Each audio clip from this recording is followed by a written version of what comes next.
रेगिस्तान कैसे बनता है यार? हर किसी का मन में सवाल होता है कि भाई रेगिस्तान कैसे बनता है। या तो फिर आप जो देखे होंगे बड़े बड़े रेगिस्तान, वो रेगिस्तान कहाँ से आया, कैसे बना वो रेगिस्तान?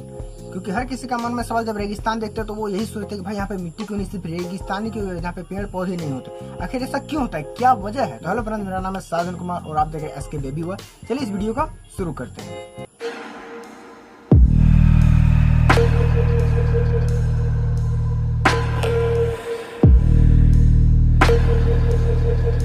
हेलो फ्रेंड्स, तो क्या हाल है यार? जैसे कि आप लोगों को मैं कहा कि भाई रेगिस्तान कैसे बनता है, तो यार रेगिस्तान कैसे बनता है, क्या वजह है रेगिस्तान को बनने में, क्यों बनता है रेगिस्तान, कहाँ से आया है वो रेगिस्तान?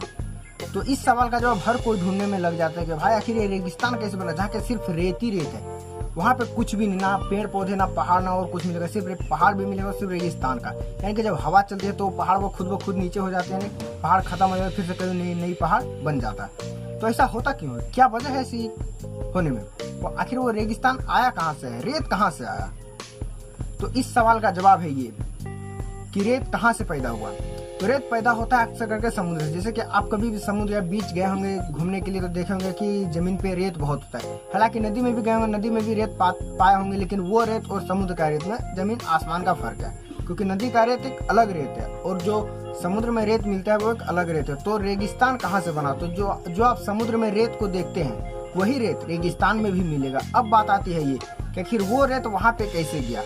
तो इस सवाल का जवाब है ये, कई 100 साल पहले वहां पे भी समुद्र थे, वो समुद्र धीरे धीरे करके सूखते गए और जमीन बनते गए। जैसे कि आप लोग कहानियों में भी सुने होंगे कि ये एक समय पूरा का पूरा ही पानी, यानी कि पूरा समुद्र ही था, पूरा पानी था ये प्लेनेट। फिर धीरे धीरे करके पानी सूखते गए और जमीन आते गए। तो वैसे ही जब पानी सूखते गए तो जमीन आते गए, लेकिन कुछ जगहों पे ऐसा हुआ कि काफी लेट में, यानी काफी देरी के बाद वहाँ पे पानी सूखा, वहाँ पे सिर्फ और सिर्फ रेगिस्तानी बन के रह गए। वो मतलब कि वो जमीन अभी तक का मिट्टी नहीं बन पाया है। तो वही है कि जो समुद्र है वो सूख गए तो वहाँ पे सिर्फ रेगिस्तानी बच गया और उसको बनने में भी मिट्टी यानी कि करोड़ों साल और लग सकते हैं।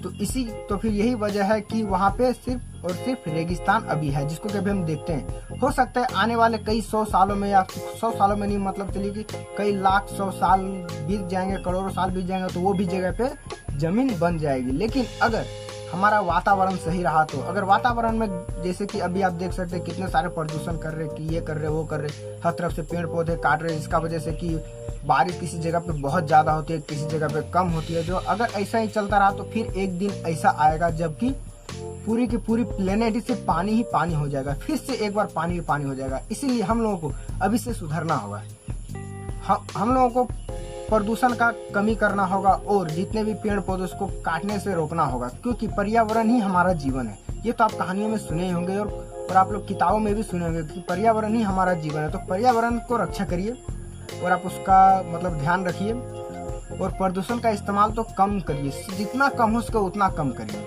तो मेरे ख्याल से आपको इस सवाल का जवाब मिल गया होगा कि कहाँ से रेगिस्तान पैदा हुआ। रेगिस्तान समुद्र से पैदा हुआ। वो भी एक समय समुद्र था, जबकि वहाँ पे वो जब सूख गया, यानी कि वहाँ से जब सारा का सारा पानी सूख गया तो वो एक रेगिस्तान सिर्फ बच चुका है और वहाँ पे कुछ भी नहीं है। हालांकि आप लोग तो ये बात भी जानते हैं कि पेड़ पौधे समुद्र के अंदर नहीं होते। तो वही हाल वो भी है कि वो एक समय समुद्र था जो कि उसका अंदर में पेड़ पौधे नहीं हुए और वहाँ पे सिर्फ रेगिस्तान बच गया और वहाँ पे पानी काफी नीचे जा चुका है, जहाँ से कि पेड़ पौधे भी निकलना बहुत मुश्किल है। तो वहाँ से अगर पेड़ पौधे को लगाना का अगर कोई वजह हो सकता है तो वहाँ पे पेड़ पौधे लगा करके हमेशा हम लोगों को पानी वहाँ पे देते रहना होगा।